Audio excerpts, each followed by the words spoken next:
Welcome back to Polsko po Angielsko, the internet's #1 source of information about Poland. Probably. We're working on that.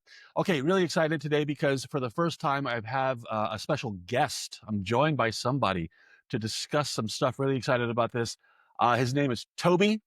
He has a YouTube channel himself. He lives in Florida. Now, he's German, by the way. I forgot to mention that. He's German. He lives in Florida, which is where I used to live before I moved to Poland. You got that? It's kind of a weird circle there, but anyway, it makes sense if you think about it. He does what I do, kind of offers an outsider's perspective on things. I'm going to put a link to his channel below. Definitely check it out. You get some insight, got Germans' insights to the world of palm trees and whatnot. You can also see how seriously Germans take their bread. Lots of things like that. Definitely take a look. I was on his channel a couple of weeks ago, maybe closer to a month ago now, actually.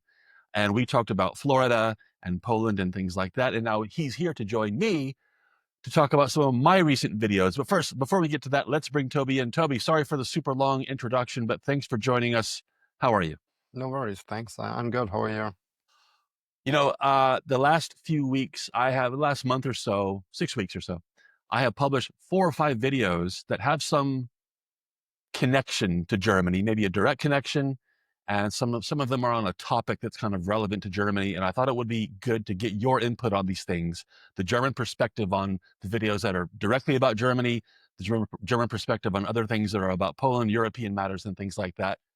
Let's start. I have a list here just to pick a random place. Let's start. Oh, okay. Perfect place. I made a video about the Polish lektor, the weird, bizarro voice of God that narrates American cultural imports on television and in movie theaters. Just as a reminder to everybody, or if you don't know what I'm talking about, here's a quick clip of the lektor. Cokolwiek pani sprzedaje, ja tego nie kupię, jo? Nazywam się Skyler White, jo? Mój mąż to Walter White, jo? Wszystko mi opowiedział. Serio? Okay, so that's what the lecture's all about. Okay, super weird. But if you talk to Polish people, they are perfectly okay with this. They think it's fine, which, I mean, totally weird. Tell us, in Germany, how do they handle localizing American television shows and movies? Yeah, I think it's very similar actually. So I don't think we have the lektor, but we have like multiple actors that have a fixed American actor, so they always do the same. We change the titles. The titles are very different. So you really get used to it. Like I remember watching The Simpsons in German when I was a kid. And then I listened to it the first time in English. I was like, that's weird. That doesn't sound right. So they do a very good job, like the different actors. So it might be very similar how they do it in Poland, actually. Aber 4,5 Pfund? Ich habe gedacht, wir befinden uns hier in einem Steakhouse und nicht auf so einer verblödeten rosa Unterhosendeckchen-Teeparty für kleine Mädchen. It's like professional in Germany. These are, like you say, actors. These are professional voice actors, right? I mean, with emotion, they're speaking with emotion. They're speaking in the character. It's not this bland, monotone voice like in Poland. So I think it's better, I think. But it's funny you say that when you heard the original The Simpsons for the first time, it was like something was wrong almost. I've heard, tell me if this is true, I've heard in Germany that there are, like, how should I say, like there's a German guy who, for example, he is always Robert De Niro. And this guy is always Brad Pitt. Is it like that? Yeah? I think so. I mean, I'm not sure. I mean, if they're voice actors, they might have like different people they act on. But yeah, it's not as monotone like as a lecture. It's like different people basically. And it's very realistic. Like, especially if it's a cartoon like Simpsons, you wouldn't notice it. I mean, in real movies, you might notice it sometimes. So I always watch videos or movies in English, like in the original language. With subtitles. I think it's just a better experience, but yeah, like it's very common, yeah. Die Pläne vom Todesstern sind nicht im Computer. Was habt ihr mit der Funkübertragung dieser Pläne gemacht, die ihr empfangen habt? Wir haben keine Pläne empfangen. Dies ist ein Konsularschiff. Wir sind in diplomatischer Mission unterwegs. Wenn das hier ein Konsularschiff ist, wo ist dann der Botschafter? How about German television? Same thing, professional dubbing as well, or subtitles sometimes, or what? Yeah, I mean, German television, I mean, that's of course also like German shows, but yeah, it's the same. Like American shows that you would see in television, like Seinfeld or Friends. It's all like that basically. Let's talk about recycling. Another topic that I covered recently. Poland introduced these huge reforms, massive new recycling scheme, mostly as a result of European Union initiatives, but it's the implementation is customized to the Polish market. Now, Germany is kind of famous, maybe infamous, for its let's say dedication to recycling. Now, as a German, for you, is it just natural and obvious that everybody takes recycling seriously, or can you kind of understand how it might be difficult to introduce to a market like in Poland? Yeah, so I have a little bit maybe of a controversial opinion to that. I think Germany goes Germany goes too far with it, with recycling. It's like crazy. Like you need to separate everything.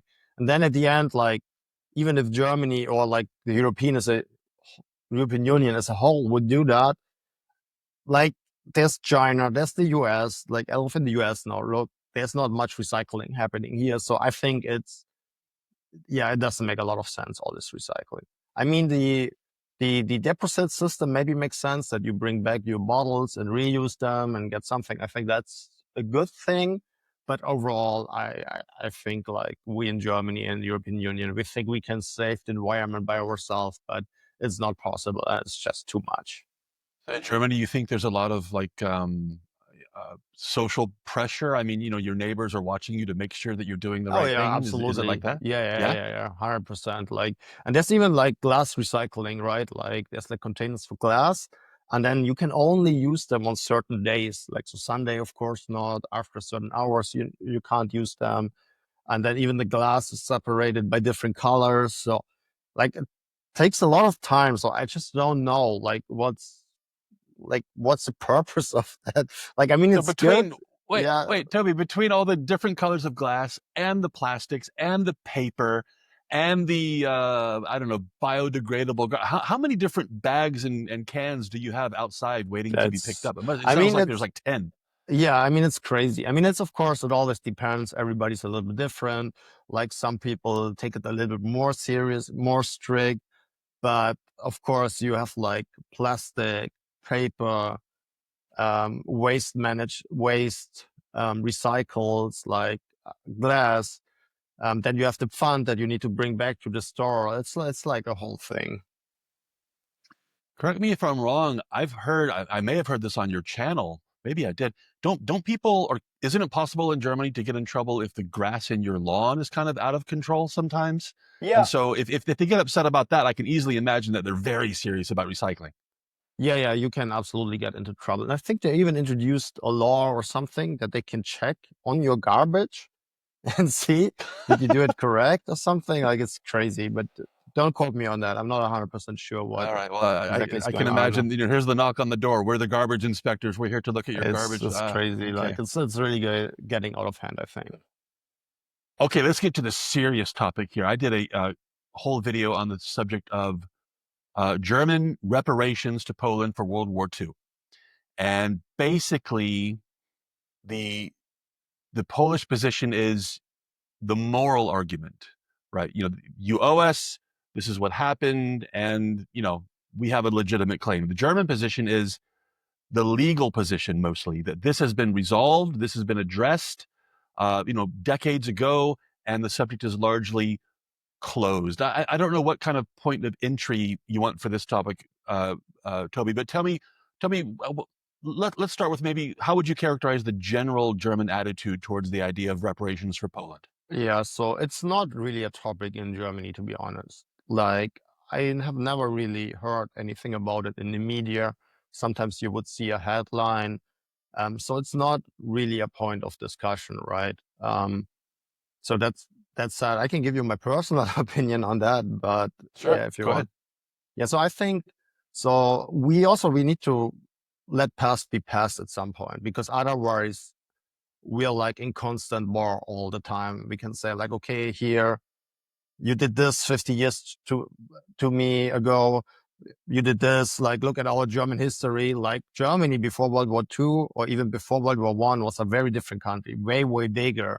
So we can't say like, okay, we pay you reparations, but you give us our country back. Like, I don't know, like, it's like kind of crazy. And Poland, they got a lot of country from Germany, and I think it's fine. They should keep it. And with that comes a lot of infrastructure, right? There were a lot of people, so all these people needed to flee. There's basically no Germans anymore. So I think, in my personal opinion, that's a fair payment. And now, of course, Polish people say, yeah, but the Russians, they took like all the infrastructure. That is true partially, but you still have the whole cities there with the infrastructure, bridges, streets, houses, right? So I think we should just like move on, right? And Poland is in the European Union. They get a lot of subsidies from the European Union. Germany is the major payer there. Then you can make the argument, yeah, Germany just does it to get it back, blah, blah, blah. But the fact is Poland's streets, Poland's infrastructure is in a way better state than Germany. You can discuss or like think what could be the reason of it. I mean, Germany is like a lot of bureaucracy, right? They have like maybe not invested in the right topics in the last couple of years. That could be a reason. But the fact is that Poland over the last 20 years received more money than it spent. So I think, yeah, we should just call it a day and say it's good. And like, we should just move on. Yeah, you mentioned a lot of the points that I made in the video, which, by the way, I'll link in the description below. And if you haven't seen this, please check it out. I think it's, even if I do say so myself, I think it's a pretty good, balanced, fair kind of representation of what makes it also difficult and controversial. But you say that there's not much of a conversation in Germany about this. And that's the impression I have. In Poland, when a politician brings up the idea of reparations from Germany, he can count on support from, let's say 40% of people automatically. And so that keeps it alive as a political issue because there are votes there. Whereas in Germany, popular support is very, very low, and the politicians know this, and so they see no reason to address it to gain support. And so the equation is very different on each side. Plus, on top of that, as you said, again, super complicated, but much of what is Western Poland today was Germany before the war, and Germans point to that as reparations. Of course, Poland then says, well, look, much of Ukraine and Belarus today is Poland before the war. What about that? Then Germany's answer is, well, go talk to the Russians. They took it. It's super, super complicated. Yeah. Then, as you say, Germany was Poland's, biggest cheerleader for membership in NATO, for membership in the European Union, things that have kind of stabilized the landscape here, contributed to Poland's development. And so it's tricky. And there's no answer. This maybe not in Germany, but in Poland, in 50 years, people will still be talking about this. But yeah, if they haven't done anything by now, I don't think anything's ever going to happen. But again, super complicated. Take a look at the video for more information. Let's move on to another video that I made that also has a connection to Germany, or I'm curious to know what your take is on this. I made a video about public opinion polls in Poland where they ask people, what country do you like the most? What country do you dislike the most? And at the top of the list for like is Italy. Everybody likes Italy, right? Why not? Italy's great. And at the top of the list, or I should say the bottom of the list, the bad list, was Russia. This is a permanent thing. Poland always dislikes Russia the most. Russia also always dislikes Poland the most. That's never going to change. I'm curious, in Germany, the countries that you think Germans like and dislike the most, I have the impression that at the top of the dislike list is probably the United States. Now, you tell me if I'm wrong, because I constantly see these very, very high negative opinions for America among Germans. So I'm curious about that. And tell me at the other end, who do you think Germans like the most? Yeah, so it's a good question. So I can just again give my personal opinion on that. Sure. So I obviously love the United States. I moved here. There's a lot of Germans that really like the United States. But that said, like public opinion in Germany is very twisted, it's very anti-American. So I don't know. I think that's probably a reason why the sentiment is so bad against the US. I would assume that Russia would be even lower. But I think we Germans, like, we don't like anybody, right? Like there's like with Italy, of course we like Italy to do vacation there, but we have really bad stereotypes against Italy. France, of course, there's like a lot of history there. I think maybe we like the Spanish people. Problems all over the map, Tobi. It's like this, all over the map. So I don't know. I think we have a very good relationship to Poland as well. So a lot of Polish immigrants in Germany. They integrated very well. They're very, very respected. A lot of them, they are moving back to Poland right now because they're like, I can't take Germany anymore. So I think that's more or less the gist on that topic. How about your personal opinion on the? You said Germans don't like anybody. Is there anybody you maybe kind of like? I always had the impression that Austria might be a nice friend to So Germany. we but don't what even do you like think? each other, yeah, right? Like in Germany. So if you're from Bavaria, like you don't like anybody, Okay. you're Bavarian, right? Like if you're outside from Bavaria, you hate Bavarians. You don't like Okay. East Germans. So yeah, Austria is like interesting. So in Bavaria, we're very close to Austria, but like in northern Germany, they don't really like Austrians as well. Of course, we like Spain. Like a lot of people go to Spain on vacation.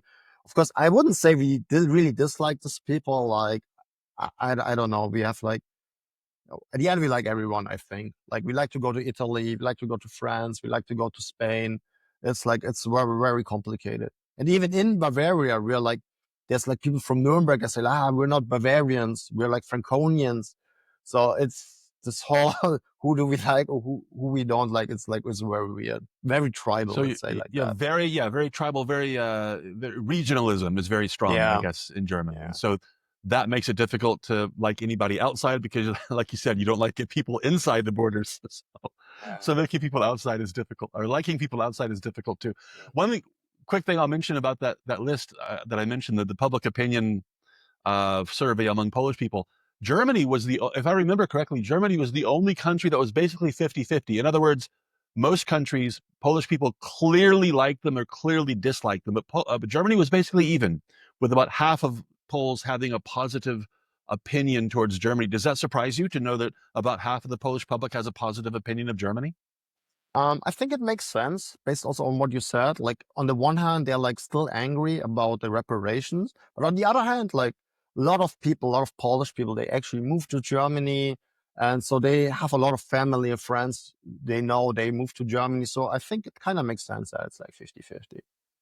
Yeah, there are a lot of good normal relationships between individual people, obviously, and regions, and they share a border and a lot of cross-cultural connections, business connections, social connections. And so I think the tension, the conflict between Germany and Poland is kind of exaggerated, but anyway, this is my opinion. Okay, another topic, this kind of going back to the recycling thing, another cultural thing that I'm curious about your take: the Sunday shopping ban. Now, this started in Poland about 4 years ago. Very controversial. The opinion is kind of shifting back the other way now. More and more people are saying they want to end it. They have enough of the Sunday shopping ban. Again, it's my impression that in Germany, this has been in place for some time, and most Germans are perfectly happy with it. What's your take on the Sunday shopping ban in Germany? Yeah, so it's not entirely true that you can't shop at all in Germany. So the gas stations are open. And then it also depends on the federal state. For example, if you're like in Berlin or in Frankfurt, there are some stores that are open, for example, in train stations or in the airport. I obviously live in the US now, so there's nothing like a Sunday shopping ban right now. But No. overall, I think it's a nice thing, like especially if you're like Sunday, like if you're Christian, for example, I think it comes like Sunday is supposed to be a rest day. You go to church. So I think it's nice on the one hand. On the other hand, of course, if you have a busy week and then you have to cramp everything into a Saturday or after work, like in Germany, also like stores close kind of early, like 8 p.m. If you're in a smaller city, even 6 p.m. So it can get really tough to get your things done. So yeah, I'm kind of neutral, I would say. Like, yeah, I'm not sure where I stand. I enjoy the Sunday off, but I'm also not working in the retail store. So, but I also enjoy like going to a store on my off day on a Sunday. So I actually like having the option to go shopping on a Sunday. So probably the businesses, the main businesses that are closed in Germany, probably the same in Poland. It's the supermarkets, basically, shopping malls and supermarkets. As you say, gas stations are open. Obviously, the police are going to work and hospitals are open and the ambulance drivers and the bus drivers and that kind of thing. But it's mostly the retail landscape, essentially, that is affected.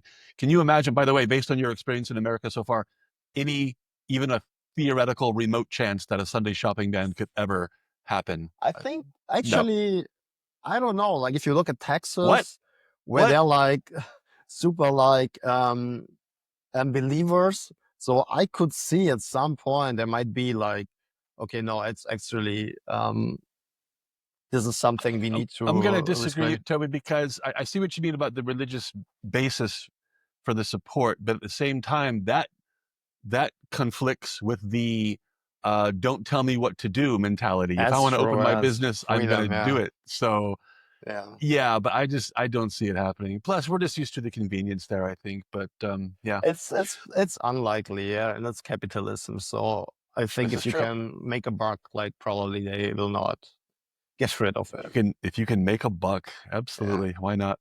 Let's talk about sports. I made a video about how Poland mostly sucks at sports. Sorry, kind of offensive, but I think it's true.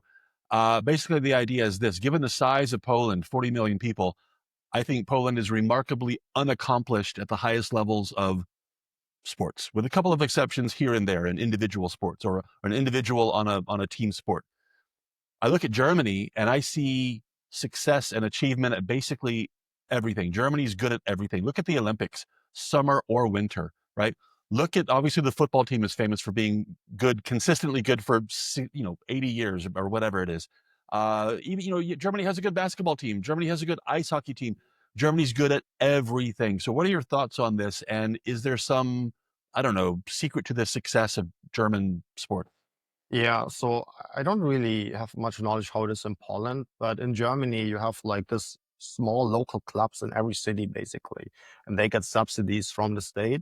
So every city you can do very inexpensive, can join a club, sport club, not even city, like neighborhood basically.